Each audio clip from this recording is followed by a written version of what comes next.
nikisupport nitaondoka sababu niko na mahali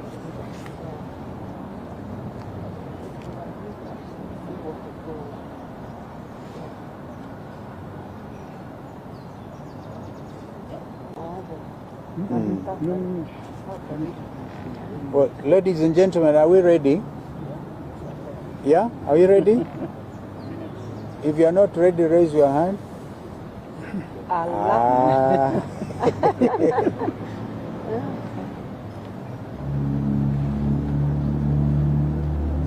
We need a marshal to give us a signal. You will inform us. Okay. I think I need to, can I?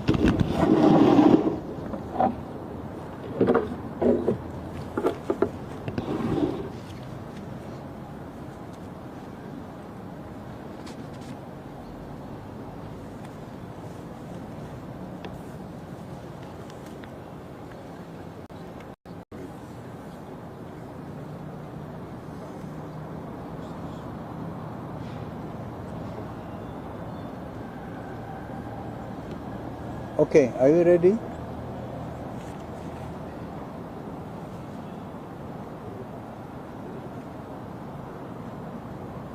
Yeah, thank you. Ladies and gentlemen, as you can see, we are this morning together with my sister here, Senior Counsel, Mother Karua, and we also accompanied by legislators Senator Dan Maanzo, Senator Agnes Kavindu, Mheshimiwa Mawadhe, and very many MCAs also. We have the majority leader. Is he here in the county assembly? On the left. Oh, he's on the left. Bwana Kaende, and we have Mheshimiwa Musangi, Mheshimiwa Mudhoni, and then even more importantly, of course, we can Gen Z guys here, Kamau and Wambugu. But we have, more importantly, representatives of retirees from Kenya Railways. And that is amazing because today we call a spade a spade. Today we continue to say no to grabbing of public. And therefore, I'll make this brief statement. I'll read it out for avoidance of doubt, and then our sister mother may want, and then we can have representatives of the retirees saying one or two things.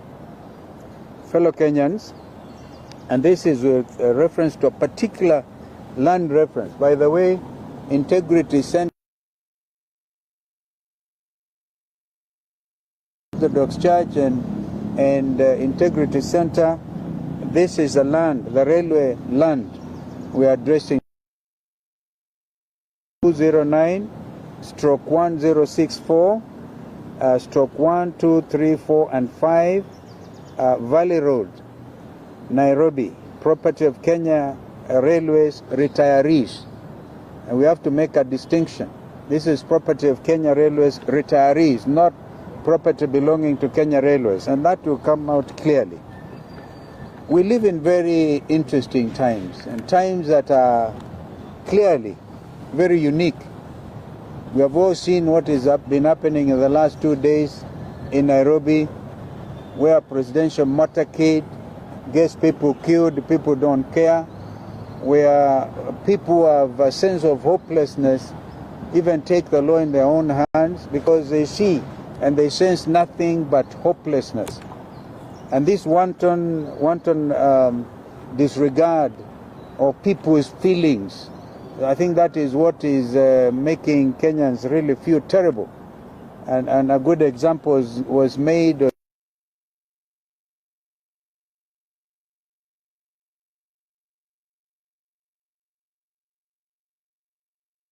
is holding sway over Kenyan people. The government, William Ruto, does not care about the aging retirees who own land reference number that, and I've just read it out, in Valley Road, on Valley Road. These retirees who are here today, they're representatives, and I think they're in their thousands.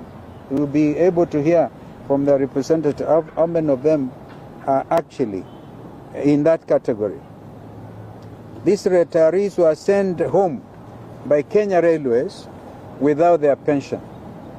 Kenya Railways, pursuant to a cabinet memo, vested in their retirement scheme this subject property. It has come to their shocking attention that a person high up in government who has the knack of grabbing public land is at it again. They have chased the poor pensioners out of their property on Valley Road, and the said property is now under police protection, and you can witness this for yourselves as a private developer, quote unquote, demolishes houses of the poor retirees. This is a government that is creating poverty bottom up, bottom up, stealing from poor retirees.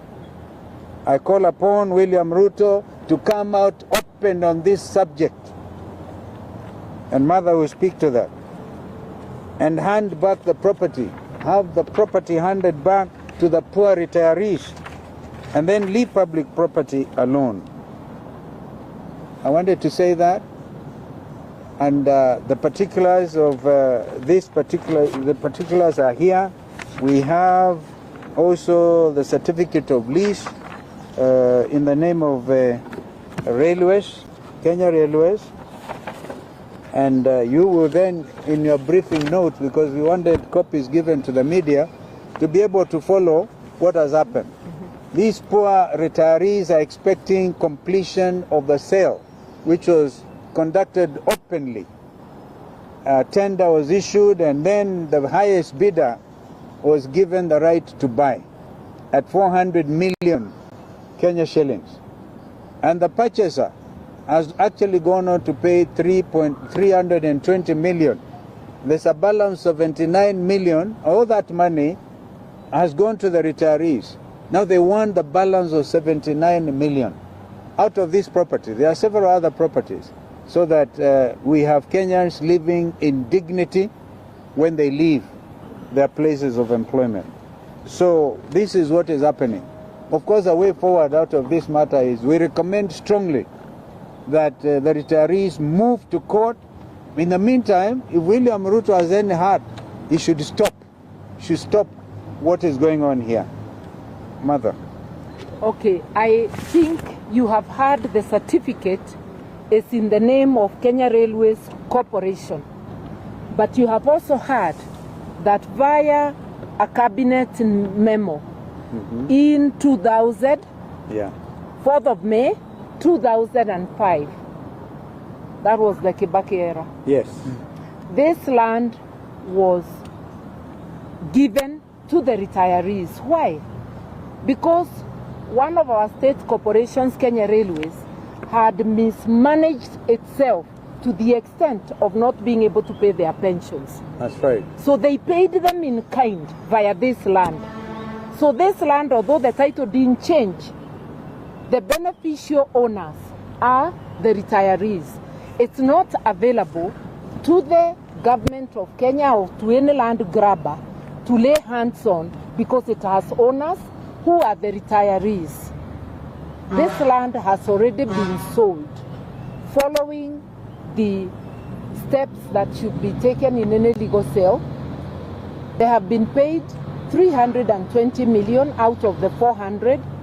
Only 80 million is pending. And I believe it was sold to a Kenyan. They will be able to say that. Now, I want you to know, the last statement my brother made was that a person high up in government, the indications and the information coming to the retirees, it is that it is William Ruto or members of his family. Either him or his children, to be precise. And there is a pattern. Any land where he is mentioned as the one grabbing, ever since he took the seat of the presidency in this country, The characteristics are sending GSU, not just regular police, GSU. So he grabs using state machinery. In Dabibi, where I visited, In Naivasha. the owners, old people and their families who acquired this land in the 60s and took possession in 74, it is GSU. It is the local police who have kept them away from their land. Now, this land belonging to railway away, GSU. Once you see police involvement, the onus shifts to William Ruto. One. And if he says he is not the one, he must tell us who it is. He's the chairman of the Security Council, which comprises, among others, the police and the NIS. They must know who is this trying to take food from the mouth of pensioners. Who is this trying to use state machinery to grab the land? I'm therefore once again asking Dr. William Ruto directly, come clean. Come clean. In Dabibi, after your name was mentioned, titles were manufactured in the name of a third party. So now there is a third party, the man behind MKU, who is now the face of the grabbing at Dabibi. But GSU are still there. So you know it is still William Ruto, because Jane Kehara, MP of Naivasha, had let the cat out of the bag. Yeah. She had publicly said it is owned by William Ruto. We are now telling him GSU has appeared in land owned by retirees. The information is that it's you or members of your family, in particular your children. Come clean and tell us why GSU are there. Tell us if it is not you, then who is it? Grabbing has escalated during this rogue KK regime. Unfortunately, Ruto himself has been associated with so much grabbing in this country. And I can give you one as a testimony. This procession way, he had grabbed it during the Moi era. He returned it after the Dongo report. He had already taken a loan of 100 million. He had to pay the loan back. I don't know how he would be accessing State House without procession way, which he had grabbed. We all remember the story of Weston, which went to court, and he was told to return the land or pay market price. He has never shown us receipts that he paid the Kenya Airports Authority. Can you tell us whether you are using state machinery to grab, to satiate your appetite for land? If you are not the one, then tell us who. That is the long and short. But we will not sit as Kenyans, maovu ya kitawala. We will stand with these retirees until they get back their land. In the name of the sovereignty of the Kenyan citizen, we hereby direct you. If it is you, return the land. Stop interfering with the pensioners' land. If it is not you, we direct you to get whoever it is to return this land. In the name of our sovereignty as the people of Kenya. We need to unite to liberate ourselves from land grabbing. We need to unite to liberate ourselves from oppression. I want to thank the retirees for coming forward to consult my brother, and my brother for asking me to come and lend my voice in this. And I want to beg, I will have to rush somewhere else, so when I sleep out, do not take it as negative. I had also forewarned them, but we will stand to this, to support the retirees until their land is restored. I thank you. Thank you. Thank you, Mother. We now hear Mr. Ibuga, is it? Amuma. Mr. Amuma, on behalf of the retirees. Ladies and gentlemen of the press, I believe you have heard it all. This is what I want to say. around 2005, 2006, Kenya Railways management were unable to pay pension to the pensioners. After some consultation and through engagement of actuarial people, it was agreed that some property would be transferred to the pensioners, and the figure was 12.4 billion as at that time. After more consultations, it was also agreed that the government be involved, and therefore a legal notice was issued for the transfer of the properties, and this is legal notice number 169 dated July 7th, 2006. This legal notice has 23 properties. So far, we have sold 10 properties, and we are remaining to dispose of some 11 properties. The issue or the problem at hand is with regard to what we have already had, land reference number 209/1064, parcels 1, 2, 3, 4, and 5, Valley Road, next here, Nairobi. These properties were transferred to the scheme together with other properties, as I've already shown, and then the same was advertised. This property at Valley Road was advertised by the trustees, Corporate and Pension Trust Services Limited, who were then the sole trustees appointed by the Kenya Railways Corporation. The same was won by one Mahadi, who has yet to receive title deeds, currently being held by Kenya Railway Corporation, who have not transferred the same who have not transferred the same to Mahadi. Since the sale process has not been completed, the property still belongs to the trustees of the Kenya Railways Corporation.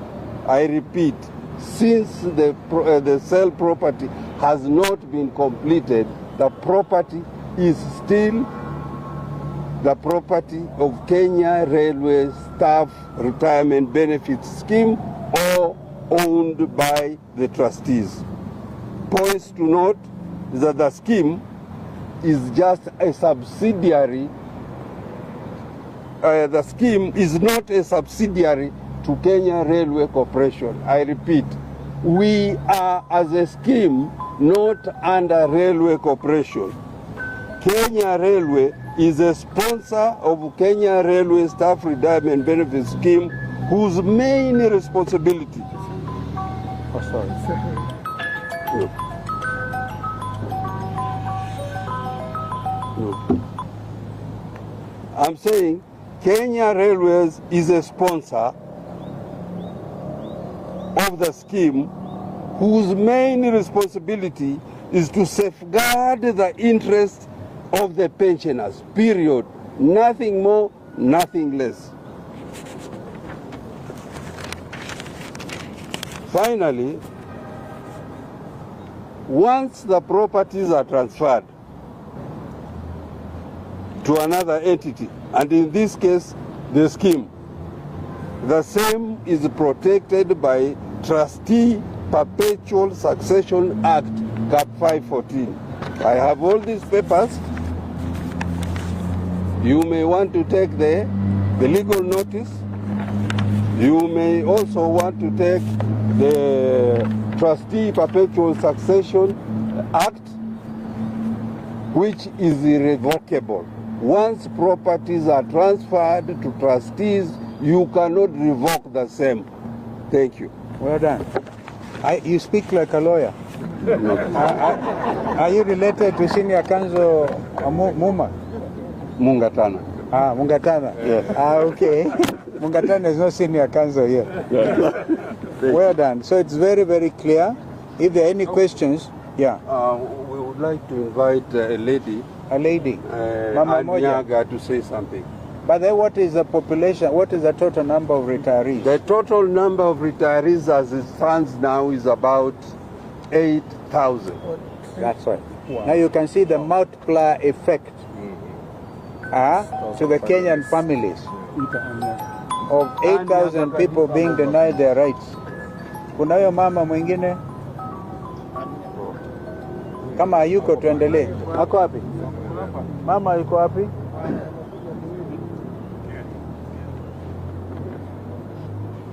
Mama karibu pande hii, pita tu hapo. Tatuambia unaitwa nani? Sio? Mimi naitwa Ann Nyaga, formerly working with the Kenya Railways. I'm a retiree and a pensioner. Kuna mali nyingi tuliweza kupewa na yule aliyekuwa ametuandika ambaye ni Kenya Railways through a legal notice. Na zingine apart from the one we were talking about ya Valley Road, we are still requesting. Kuna ingine hapa inaitwa Railway Club, which we sold, which was compulsorily acquired by the government. It is more than 3 years ago, roughly 4 years ago, and they have not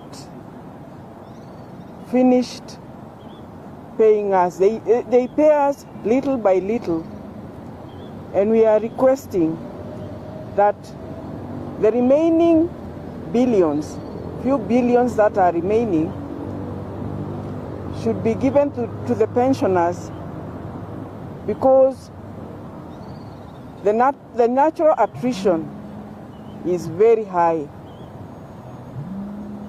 Most of us are sickly. Some are more than 90 years old. And we don't. This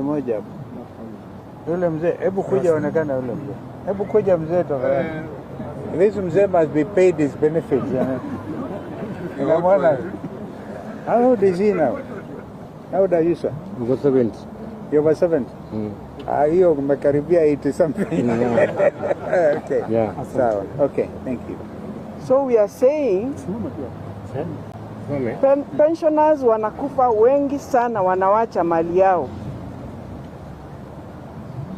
Personally, I lost my dad, who was also a railway pensioner, 1.5 years ago. And there are some areas that he still has to be given. And that represents, I'm not being selfish, but that represents the problems that we are having. So if the government can be kind to us and pay the remaining amount for the sale of the compulsory acquisition of Railway Club, we would be glad, and most of the pensioners would be able to pay for their medical bills.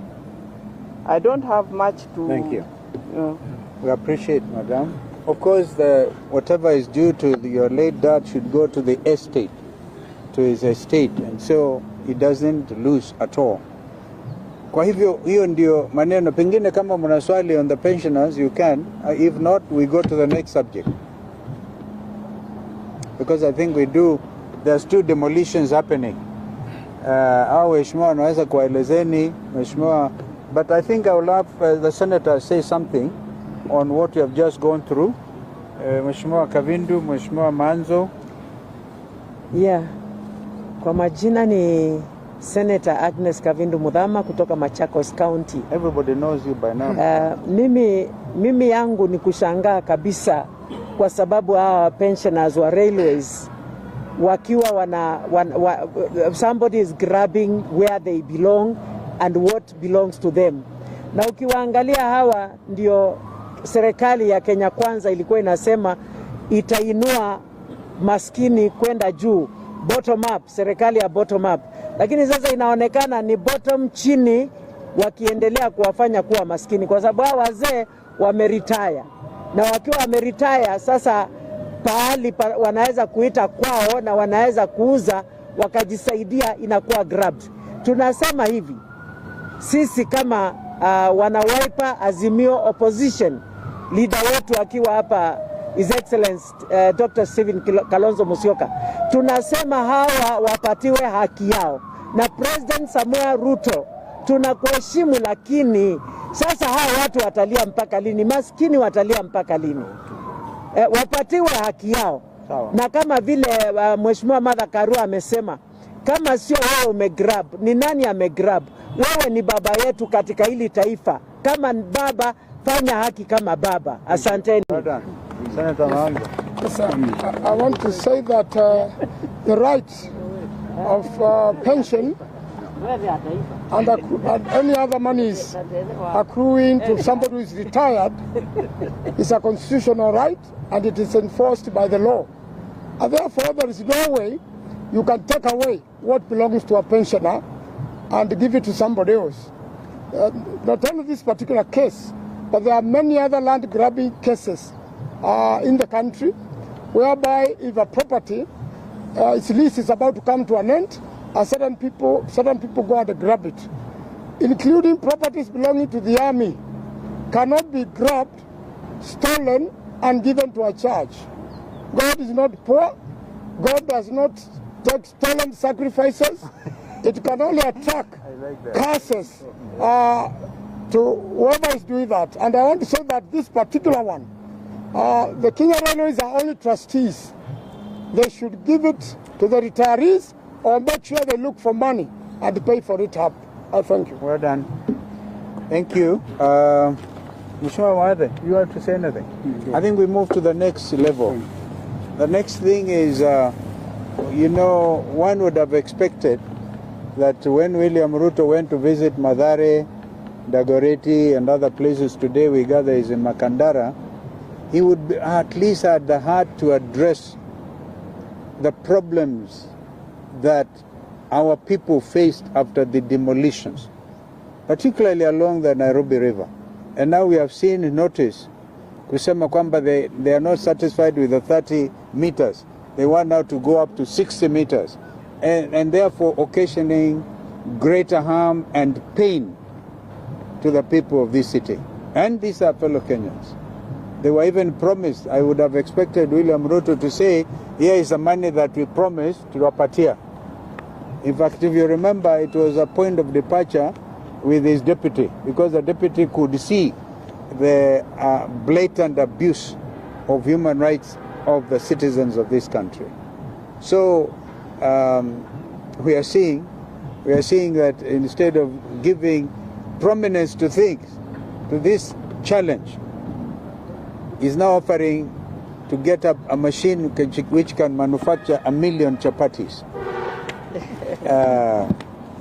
If I was asked for an opinion, and if you truly believe in the bottom-up thing, first of all, the making of chapati is actually a Kenyan tradition. It should be given to mama mbogas. If you want to feed the children, and this is advice to Governor Sakaja, in Dagoretti, in Mukuru Kwanjenga, wherever, give that contract to mama mbogas. Waambiwe, we would supply every month to this school, to that primary school, to Toy Primary School. But you can imagine creating a machine ya kutengeneza chapati. I think it's a big joke. These people have become a real big joke. And we therefore want to tell them we are watching, and of course we'll be going to the ground. I know media occasionally say, "There, you guys go out there." Haven't you seen that Ruto's tour of the city comprises more policemen with batons beating people, right, than the citizens themselves? So you cannot force yourself on the Kenyan people. Kenyans have decided Ruto must go. Ruto must go wherever he goes. And we know they're even paying not all of you, the regular media, but msionyeshe hiyo. Kwa mfano jana, these retirees, I'm told, had a procession to their property, but people misdirected the media to utawala. Today they are getting it as it should be. God bless you. Kama kuna maswali ama somebody wants to add, Mheshimiwa Mawadhe. Asanteni sana. Mimi nitazungumzia, kabla sizungumzie ili jambo la ubomoaji, nitazungumzia ile jambo la retirees. Tafadhali, hata kama una roho, hao wazee wako na miaka 78, 80, 91, wewe unaichangia kwa kumdhulumu huyu mzee, hiyo land yake iibiwe, wewe siku moja utaretire. Usisahau hao wenyewe walishindwa kuwalipa hawa wazee, ndipo kabidi wapatie hayo mashamba 23 ambayo wameuza 10, lakini moja na grabiwa hapa. Tafadhali shamba irudishwe kwa wazee, na hiyo railway pia warudishiwe. Hicho ni kiwanja chao. Asanteni. Tazama nyinyi wazee, na takisha kama umepata shamba zenyu. Thank you. Lile lingine, ili jambo la ubomoaji